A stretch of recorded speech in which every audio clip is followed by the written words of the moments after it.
આજે આપણે સંખ્યા પદ્ધતિમાં ઘાતાંકના નિયમો વિશે જાણીશું અને એને લગતા કેટલાક ઉદાહરણો આપણે ગણીશું। તો સૌપ્રથમ ઘાતાંકના નિયમો આપણે જાણીએ છીએ તો એના કેટલાક સૂત્રો આપણે શીખી લઈએ। તો કોઈ ધન વાસ્તવિક સંખ્યાઓ a અને b હોય અને m અને n સમય સંખ્યાઓ હોય તો એટલે કે આપણે જે પણ ઘાતાંકના નિયમો અથવા તો દાખલા ગણીશું એનામાંથી વાસ્તવિક સંખ્યા અને એની ઘાતાંક સમય સંખ્યા હશે। તો આપણે જોઈએ કે આપણે a અને b ધન વાસ્તવિક સંખ્યાઓ લીધી અને સાથે m અને n સમય સંખ્યાઓ લઈએ તો બે વાસ્તવિક સંખ્યાઓ વચ્ચે ગુણાકાર એટલે કે ઘાતાંક સરખો હોય વચ્ચે ગુણાકાર હોય તો ઘાતનો સરવાળો થશે। પહેલો નિયમ યાદ રાખજો, ઘાતાંક સરખો વચ્ચે ગુણાકાર તો ઘાતનો સરવાળો થાય। ઘાતાંક એટલે કે નીચેનો જે આધાર હોય એ આધાર સરખો હોય વચ્ચે ગુણાકારનું ચિહ્ન હોય તો જે પણ ઘાત હશે એનો સરવાળો થશે। બીજા નંબરનો નિયમ કે જો આધાર સરખો હોય અને વચ્ચે ભાગાકારનું ચિહ્ન હોય તો ઘાતની બાદબાકી થશે। ઘાતની બાદબાકી ટોટલ 3 રીતે થાય। જો m ની કિંમત n કરતા મોટી હોય તો મોટી ઘાતમાંથી નાની ઘાત એટલે કે m - n થશે। જો m ની કિંમત n કરતા નાની હશે તો n - m થશે અને જો m અને n ની કિંમત સરખી એટલે કે 1 હશે તો ભાગાકારનો જવાબ 1 મળશે। ત્રીજા નંબરનો નિયમ છે કે ઘાતની ઘાત a ની m ઘાત a ની n ઘાત એટલે કે જો ઘાતની ઘાત હોય તો એ ઘાતોનો ગુણાકાર થાય। તમે a ની m ઘાતની n ઘાત લખી હોય તો a ની m ગુણ્યા n ઘાત લખાય। જો બે સંખ્યા ગુણાકારમાં હોય અને એને કોઈ m ઘાત આપી હોય તો બંને સંખ્યાને અલગ અલગ ઘાત આપી વચ્ચે ગુણાકાર કરી શકાય। એ જ રીતે ભાગાકાર માટે નિયમ, બે સંખ્યાના ભાગાકારની બહાર કોઈ ઘાત m આપી હોય તો બંનેને અલગ અલગ ઘાત આપી એનો ભાગાકાર આપણે કરી શકીએ। બીજા કેટલાક મહત્વના મુદ્દા છે કે કોઈ પણ સંખ્યાની 0 ઘાત હંમેશા જવાબ 1 લખવાનો। a ની શૂન્ય ઘાત જ્યાં a હંમેશા શૂન્યેતર વાસ્તવિક સંખ્યા, કોઈ પણ વાસ્તવિક સંખ્યા હોય એની ઘાત શૂન્ય હોય તો જવાબ હંમેશા 1 આવશે। જો કોઈની ઘાત -n આપી હોય તો એને 1/a ની n ઘાત સ્વરૂપે લખી શકાય। n મૂળમાં 1 હોય એનો મતલબ એ થાય કે a ની 1/n ઘાત એટલે કે કોઈ સંખ્યાનું વર્ગમૂળ આપ્યું હોય તો એ સંખ્યાની 1/2 ઘાત કહેવાશે। ધારો કે કોઈ સંખ્યાનું ચતુર્થ મૂળ આપ્યું હોય, ધારો કે એમ લખ્યું હોય કે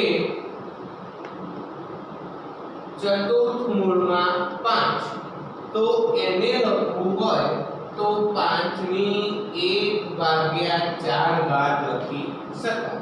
અહીં જેટલું મૂળ હોય એ ઘાતમાં 1/n માં જશે। એ રીતે a ની m/n ઘાત એટલે કે nth મૂળમાં a ની m ઘાત અથવા તો જે વાસ્તવિક સંખ્યા હોય એનું પહેલા nth મૂળ શોધવાનું અને પછી એની m ઘાત કરવાની। આ નિયમો આપણે આગળ ઉદાહરણમાં જોઈશું એટલે આપણને સરળતાથી ખબર પડશે। હવે આપણે ઘાતાંકના નિયમોના આધારે કેટલાક દાખલા જોઈએ। કે સૌપ્રથમ દાખલો છે કે 2 ની 2/3 ઘાત ગુણ્યા 2 ની 1/3 ઘાત। અહીં આપણે નિયમ વાપરીશું કે આધાર બંનેનો સરખો છે। 2 એ બંનેનો આધાર કહેવાશે. આધાર સરખો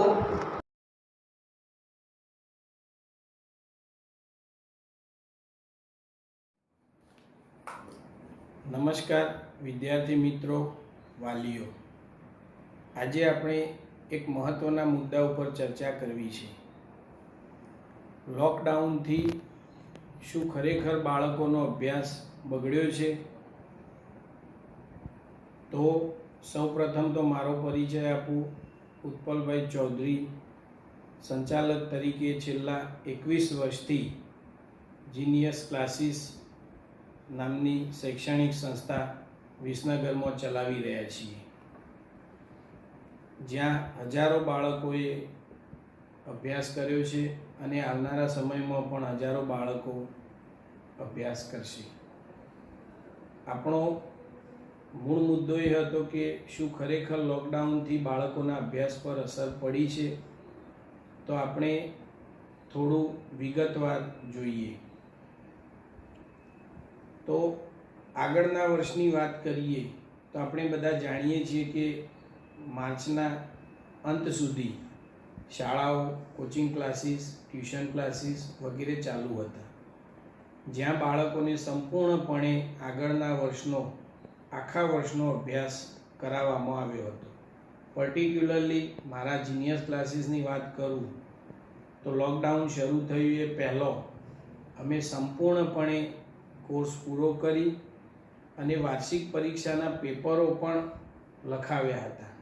એટલે એમ કહી શકાય કે વિદ્યાર્થીઓએ આગળનું વર્ષ સરસ રીતે તૈયાર કરેલું જ છે.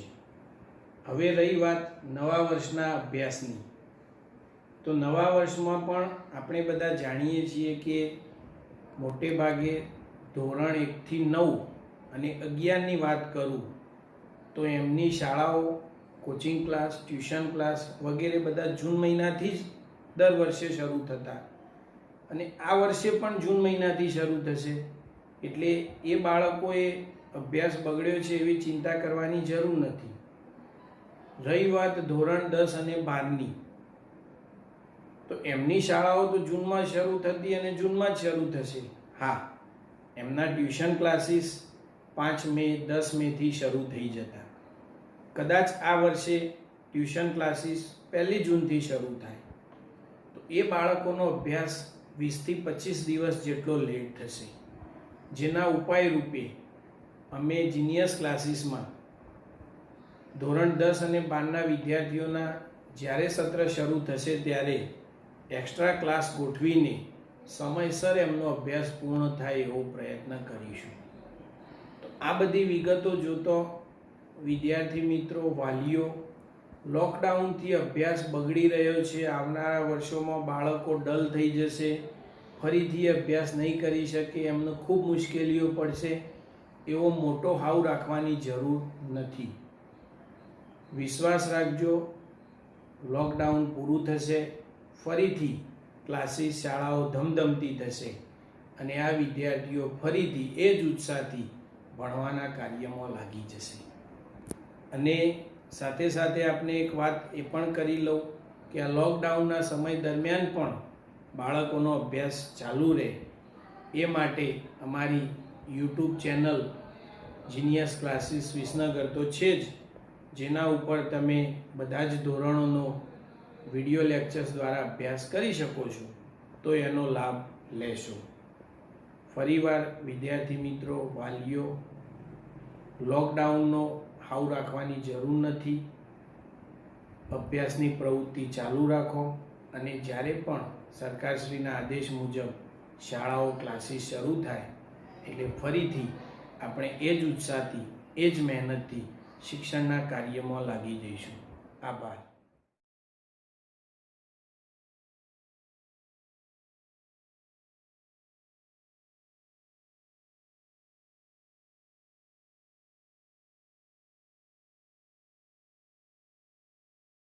વચ્ચે ગુણાકારનું ચિહ્ન તો ઘાતનું થશે સરવાળો.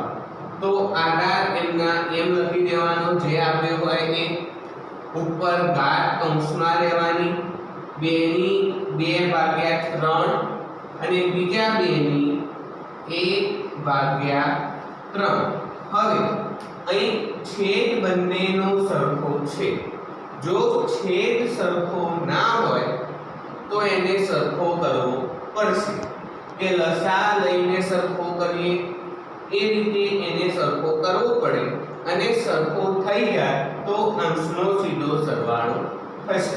અહીં છેદ સરખો છે એટલે અંશનો સીધો સરવાળો 2 + 1 એટલે કે 2 અને 1 3/3. હવે 3/3 એટલે કે 2^1. કોઈ પણ સંખ્યાની 1 ઘાત એટલે જવાબ થાય એ સંખ્યા પોતે. એટલે કે અહીં તમારો દાખલો હતો કે 2^2/3 ગુણ્યા 2^1/3, તો એનો જવાબ મળશે 2. બીજો દાખલો જોઈએ કે 3^1/5^4. એટલે કે અહીં આપણે જોયું કે a ની m ઘાતની n ઘાતનું સ્વરૂપ છે. આ સ્વરૂપ કેવું થશે? a ની m ઘાત n ની પણ m ઘાત. તો એનો આપણે નિયમ શું લખ્યો તો કે a ની m ગુણ્યા n ઘાત લખાય. અહીં a એટલે કે 3 સંખ્યા પોતે, m એટલે 1/5 ગુણ્યા 4. 4 ને આપણે લખવી હોય તો 4/1 લખી શકાય. સીધો ગુણાકાર, ઉપર 4 એકા 4 અને નીચે 5 એકા 5, તો જવાબ થશે 3/4/5. એ રીતે ત્રીજા નંબરમાં જોઈએ કે 7/1/5 ભાગ્યા 7/1/3. અહીં શું છે? આધાર બંનેનો 7 કે જે સરખો છે, તો ઘાતની શું થશે? બાદબાકી, વચ્ચે ભાગાકાર છે એટલે તો સીધું 7/1/5 - 1/3. અહીં આપણે સીધી બાદબાકી કરી શકીશું નહીં, કારણ છેદ બંનેનો અલગ અલગ છે એટલા માટે. તો બંનેનો છેદ સરખો કરવા 5 અને 3 નો લસા લેવો પડશે. તો 5 અને 3 નો લસા થશે 15. તો અહીં 15 બનાવવાના, અહીં પણ 15 બનાવવાના.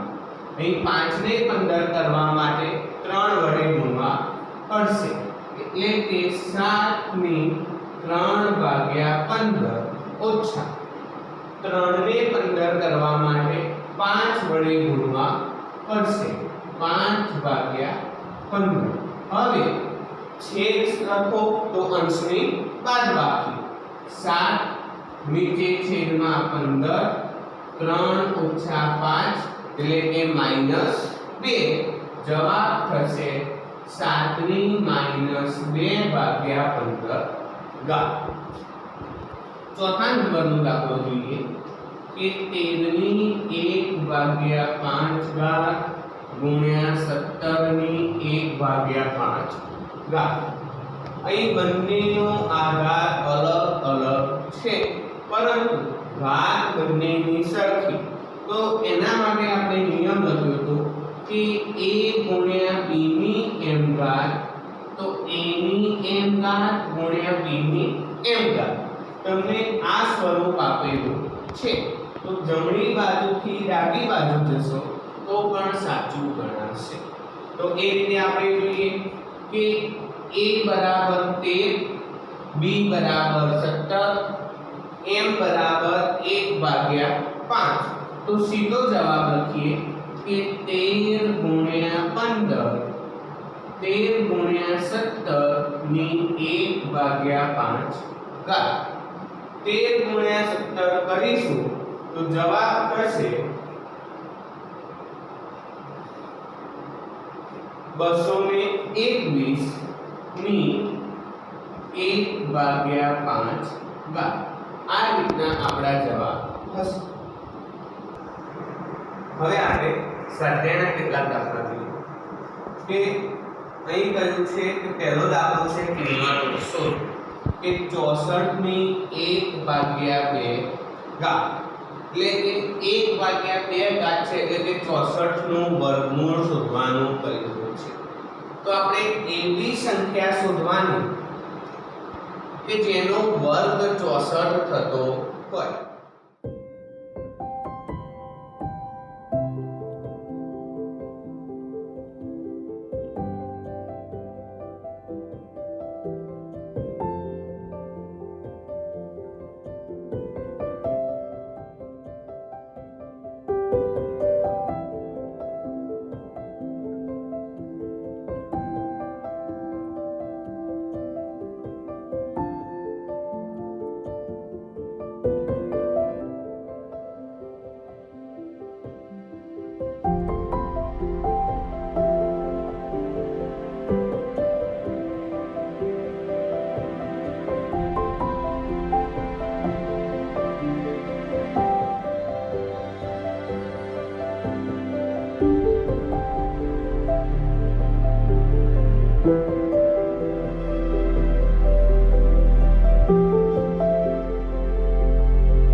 तो एवी कई संख्या होय के 8 નો વર્ગ થાય 64 એટલે કે 8 * 8 અહીં ઘાતની ઘાત એટલે કે ગુણાકાર થાય કે 8 ની 2 ઘાત * 1/2 ઘાત એટલે 2 કેન્સલ 8 ની 1 ઘાત બરાબર 8।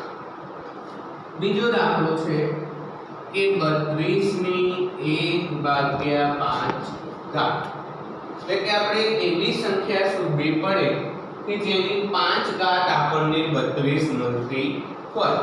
તો આપણે જોઈએ કે 2 ની 5 ઘાત કરીશું કે 2 * 2 * 2 * 2 * 2 કે 2 ને 5 વખત ગુણીશું તો જવાબ આપણને 32 મળશે। એટલે કે 2 ની 5 ઘાત ની 1/5 ઘાત નિયમ એનો 1 ઘાતની ઘાત એટલે ગુણાકાર 5 5 કેન્સલ 2 ની 1 ઘાત જવાબ મળશે 2। ત્રીજા નંબરનું છે કે 125 ની 1/3 ઘાત કે આપણે એવી સંખ્યા જોઈએ કે જેની 3 ઘાત 125 થતી હોય। तो 5 ની 3 ઘાત કરીએ કે 5 * 5 25 ને 25 * 5 125 એટલે કે 5 ની 3 ઘાત ની 1/3 ઘાત ફરી ઘાતની ઘાતનો ગુણાકાર એટલે 3 3 કેન્સલ 5 ની 1 ઘાત નો જવાબ મળશે 5। બીજો દાખલો પણ એ જ રીતનો છે પણ અહીં થોડી ઘાત આના કરતા અલગ આપી છે। તો આપણે જોઈએ પહેલો દાખલો એમાં કે 9 ની 3/2 ઘાત ફરી જે ઘાત છેદમાં હોય એ સંખ્યા આપણે કરવાની। અહીં 2 છે તો એવી સંખ્યા શોધીએ જેનો વર્ગ 9 હોય। તો 3 નો વર્ગ કરીશું તો 9 મળશે। तो 3 ની 2 * 3/2 નિયમ એક જ વાપરવાનો છે ઘાતની ઘાતનો ગુણાકાર। તો 2 કેન્સલ 3 ની 3 ઘાત એટલે કે 3 * 3 * 3 3 તરી 9 9 તરી 27। એ રીતે બીજો દાખલો કે 32 ની 2/5 ઘાત અહીં આપણે જોયું કે 2 ની 5 ઘાત 32 થશે। તો 2 ની 5 ઘાત એની 2/5 ઘાત ઘાતની ઘાતનો ફરી ગુણાકાર એટલે કે 2 ની 5 ઘાત ગુણ્યા 2/5 5 5 કેન્સલ 2 નો વર્ગ એટલે કે જવાબ મળશે 4। બીજા નંબરમાં છે 16 ની 3 ભાગ્યા 4 ઘાત. તો a ની 5 ઘાત 32 થશે. એ જ રીતે 2 ની 4 ઘાત નો જવાબ આપણને 16 મળશે. એટલે કે 2 ની 4 ઘાત ની 3 ભાગ્યા 4 ઘાત. ઘાતની ઘાત નિયમ એક જ છે કે ઘાતની ઘાતનો ગુણાકાર કરવાનો. એટલે કે અહીં થશે 2 ની 3 ઘાત, જેનો જવાબ થશે 8. ચોથા નંબરનો દાખલો કે 125 ની -1 ભાગ્યા 3 ઘાત. અહીં માઈનસ એટલે કે 1 ના છેદમાં સંખ્યા થશે. એ આપણે જોઈએ કે ફરી અહીં 5 ની 3 ઘાત 125 એટલે કે 5 ની 3 ઘાતની -1 ભાગ્યા 3 ઘાત. ઘાતની ઘાતનો ફરી ગુણાકાર કે 5 ની 3 ઘાત ગુણ્યા -1 ભાગ્યા 3 ઘાત. 3 3 કેન્સલ એટલે કે 5 ની -1 ઘાત. -1 નીચે લાવીશું તો લખાશે 1 ભાગ્યા 5. આ રીતે આપણે દાખલા ગણી શકીએ. આના સિવાય બીજા કેટલાક દાખલા આપણે આગળ ગણ્યા એ રીતે જ ગણવાના છે. હવે આપણે ઘાતાંકના નિયમના કેટલાક બીજા દાખલા જોઈશું. અહીં તમને x ની કિંમત 5 આપી છે, y ની કિંમત 2 આપી છે. અહીં x બરાબર 5 અને y બરાબર 2 આપેલ છે. તો આની કિંમત શોધવાની. એટલે કે x ની x ઘાત વત્તા y ની y ઘાત એની -1 ઘાત. તો જે કિંમત છે એ કિંમત મૂકી દો. 5 ની 5 ઘાત વત્તા 2 ની 2 ઘાત ની -1 ઘાત. હવે 5 ની 5 ઘાત એટલે કે 5 ને 5 વખત ગુણવાનું.